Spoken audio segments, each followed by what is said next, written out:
To all the crazy people on social media calling her every name under the sun because she chose to play in Indiana. These are the same people that are like, oh, she'll never play in Indiana for obvious reasons. And she went and defended the Indiana fans and was like, talking about, she was basically like, talking positively about the fans that were interacting with her positively, and was responding to one of the crazy posts about her being like, I'm getting screenshots of things you were saying about me. Can you just stop? Bonner just returned to Twitter after 6 months, and she didn't ease back in with a simple, hey, I'm back.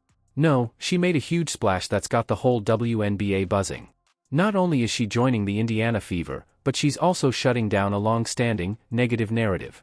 You know the one, that Caitlin Clark and Fever fans are toxic? Well, she put that rumor to rest with just one tweet. This WNBA offseason a lot of dumbass narratives, right?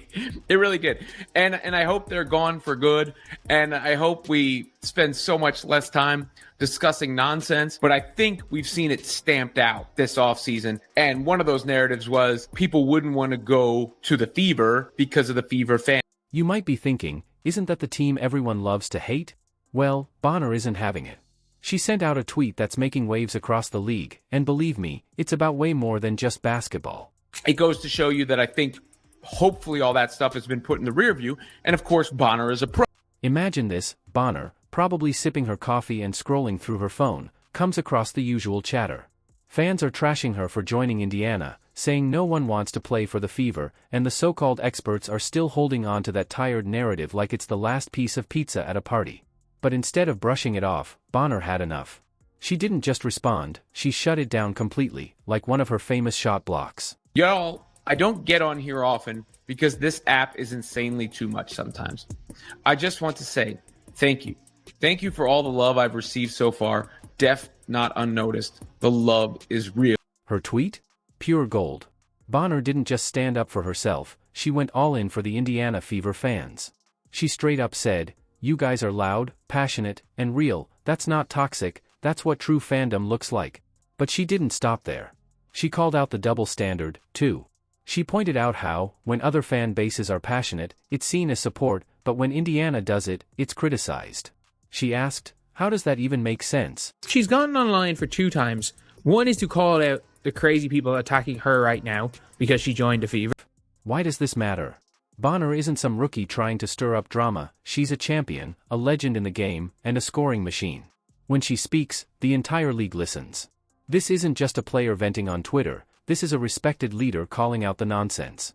She's seen it all in the WNBA and isn't afraid to say what so many have been thinking. You know, Fever fans are probably starving for that. And I think seeing the validation of the players choosing their team. Here's the plot twist, her tweet wasn't just about the fans. Bonner basically sent a message to the entire league. She made it clear that the Indiana Fever isn't just a team fighting to stay relevant.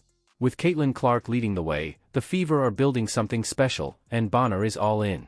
She's not just joining a team, she's joining a movement. And it's funny because if you're seeing like DeWanna Bonner, if you're seeing like Natasha Howard, on social media, Natasha Howard's posts are getting 100 times more likes, and DeWanna Bonner's being reacted more positively probably than she ever has been in her career right now. And guess what? The response has been huge. Fans are rallying behind her. Fever supporters are louder than ever, and even players from other teams are jumping in to show their support. The whole narrative has completely flipped. A lot of those fans, the new fans, felt rejected and beaten down a lot, and I think this is symbolic. Now, all those haters who claimed no one wanted to play for Indiana are scrambling, acting like they never said a word. Meanwhile, Bonner, Caitlin Clark, and the Fever are out here planning their next move. And spoiler alert, it's going to be legendary. You know, no argument that the Fever are a great basketball destination. That Caitlin Clark is a great basketball. You've probably heard about the whole Indiana Fever fan controversy, but do you know the full story? It all kicked off when Alyssa Thomas, Bonner's own wife, decided to stir things up.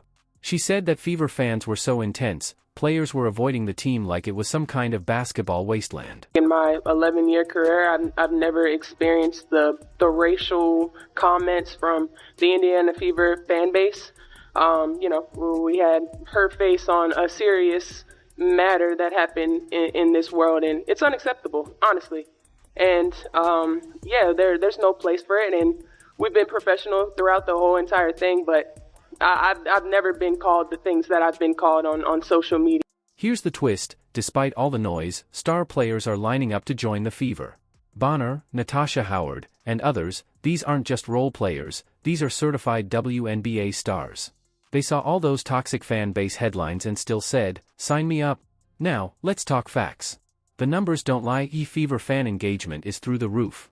We're talking sold-out arenas, merchandise flying off the shelves, and social media buzzing like it's draft night every day. This fan base isn't toxic, it's electric. And don't forget the Caitlin Clark effect. She's not just making waves, she's creating a tsunami. Clark isn't just bringing in new fans, she's turning casual followers into die-hard supporters. The same team people called irrelevant a few years ago is now the hottest ticket in town. It's like judging an entire library because one book had a torn page. Make it make sense. The Fever fan base being painted with this broad brushstroke was always just stupid, really. There's no other word for it, because Caitlin Clark brought more fans to the league than it's ever seen. So many of them are Fever fans, and the new fans that come in outnumber the old fans that were already there. You don't want to tell those people they're unwelcome. So what's really going on here? Is the Fever fan base as mean as a few salty players claim? Absolutely not. Every team has a few bad apples, that's sports. But let's be real, those people don't define the culture. The fan base is passionate, and that passion is exactly what's driving the Fever's rise. And a lot of fans, I think, felt unwelcome as a result of that, because when you look at every sport and every fan base, there are going to be bad apples. With every group of people, there are. And the larger that group becomes, of course, then the larger the small percentage of bad apples are.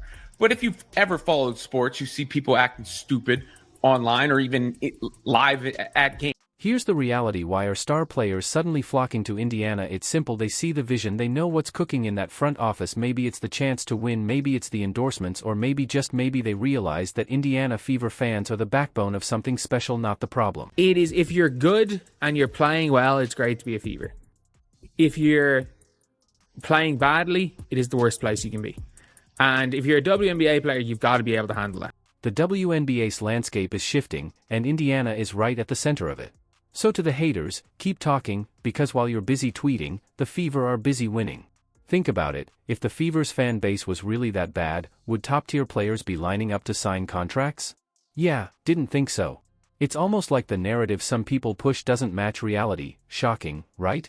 What these athletes see is something totally different from those tired old headlines, and honestly, they're the ones who matter. Natasha Howard, it was very clear that, like, that potential for stardom, which she never had in her career, no matter how good she's been, outweighed, like, any potential, like, downsides of playing for the Fever.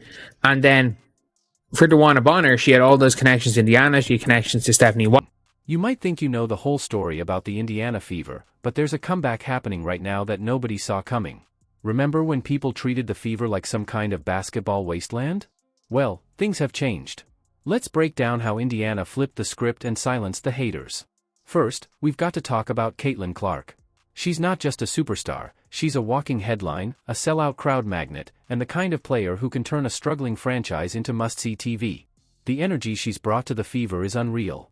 The stands are packed, the merchandise is flying off the shelves, and suddenly, Indiana looks like the place every player wants to be. Like I've said, there's so many pros to playing for the Indiana Fever.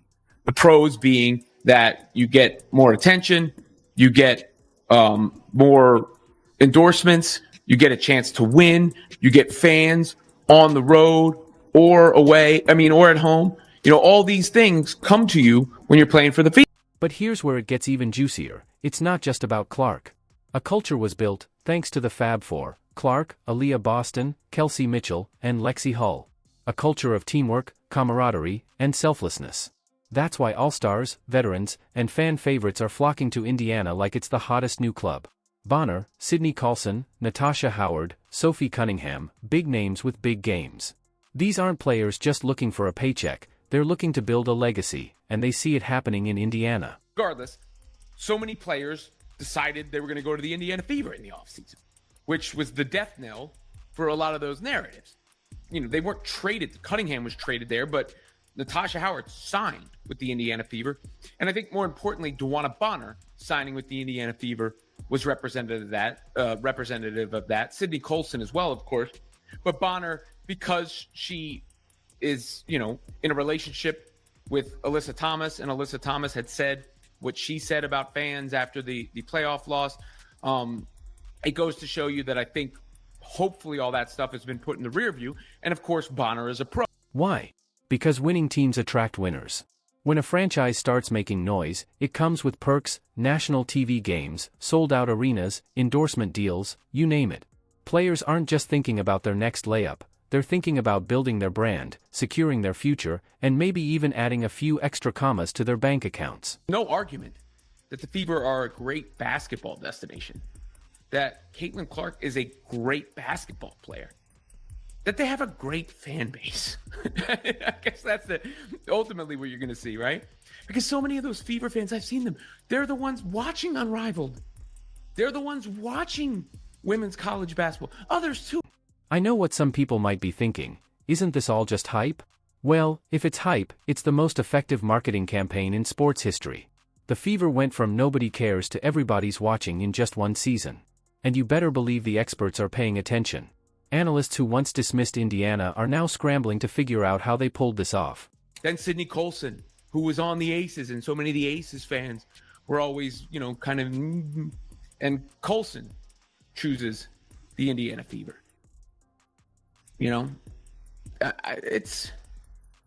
It really does. I do think the BS is behind us, which is just. But here's the secret, it's not just hype, it's a movement.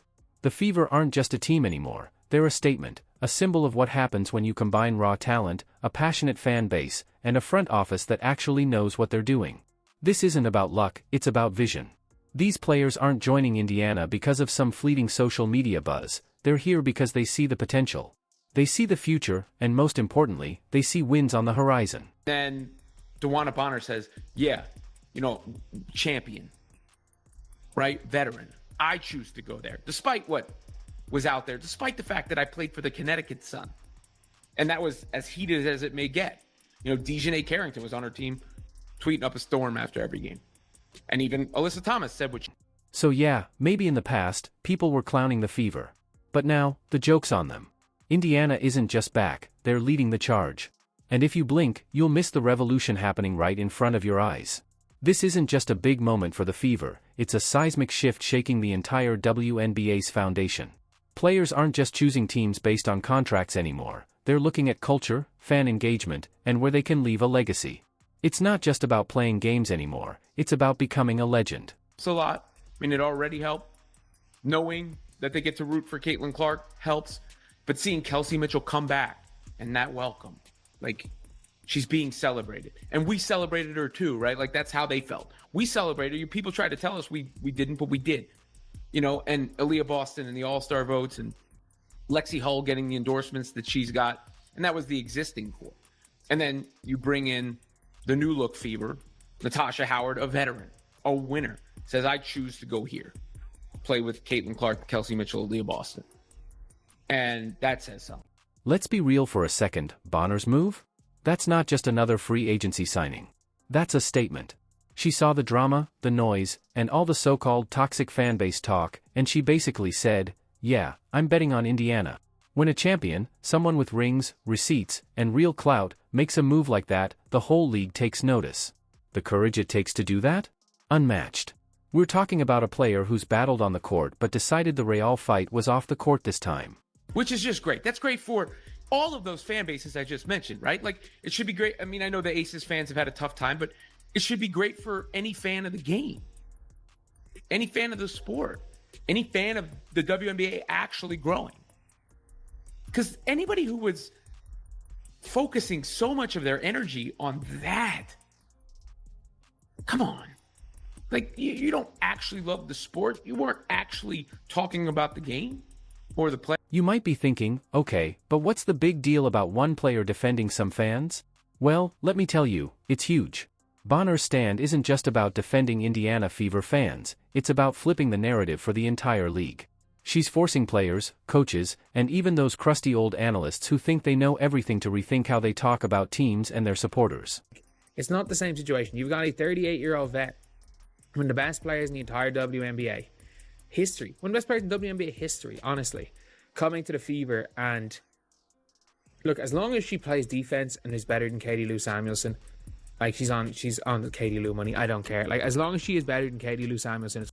But here's where things get really wild. Bonner's move isn't just reshaping Indiana, it's reshaping the whole WNBA landscape. Remember when the storyline was nobody wants to play for the Fever? Yeah, that narrative just got dunked on like it owed someone money. Bonner's signing proves that Indiana isn't some afterthought, it's the place to be. And the ripple effect? Other stars are watching, thinking, wait, maybe Indiana is where it's at.